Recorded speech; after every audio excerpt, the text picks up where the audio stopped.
What's happening in Iran right now is shaking the country to its core, and the world is watching. Day 4, the protests in Iran are not stopping, not in Tehran, not in Isfahan, not anywhere. Across the entire nation, well, thousands of people, they are risking their lives, marching in the streets, raising their voices against their supreme leader, Ayatollah Ali Khamenei. City is on fire, metaphorically here. Rallies erupted in Isfahan, Babul, and other places also. Well, the crowds are angry, fearless, and unified. Chants fill the air, don't be afraid, we are all together, death to the dictator. In some cities, protesters are backing exiled Prince Reza Pahlavi. Shocking slogans like, "This is the national slogan, Reza Pahlavi, Javed Shah, live long the Shah." Well, the call is very clear here, overthrow Khamenei and bring the real change now. Defiance against the fear. Security forces hit back really hard here. Tear gases, water cannons, even gunfire. In fact, in Hamadan, residents stood firm against the water cannon. In Babul, crowds blocked arrests, refusing to let the authorities take away the protesters. In Tehran, a student leader at the University of Tehran was detained after her home was raided. Her whereabouts remain unknown. The message is chilling but very simple. Iranians are ready to face danger for their freedom.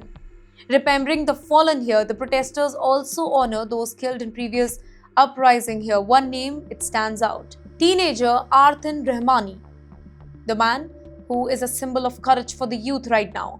Voices of coincidence, they join the moment. Top Sunni cleric Molvani, he also spoke very clearly. Crushing living conditions and political dead ends are driving this revolt.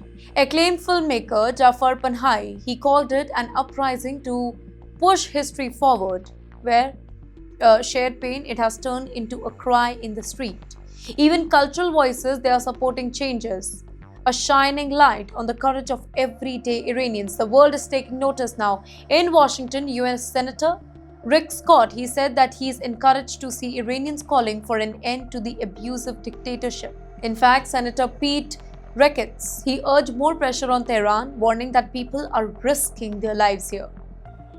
Then comes Europe. Swedish MEP Charlie, he called on the European Union to stand on the right side of the history, cut diplomatic ties with Tehran's ruler, ensure internet access for the protesters, engage with opposition leader for a post-Islamist Iran.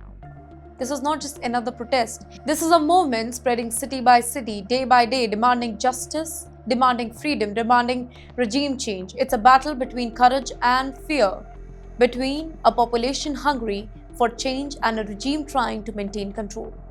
Can you visualize this for a moment? Streets full of chanting youth, tear gases, cloud rising in the air, police trying to push back, but people refusing to step down now. The energy, it is electric. The anger is visible. The hope is unstoppable. The question now is, will these protests grow into a full-scale change in Iran, or will the government succeed in crushing the uprising?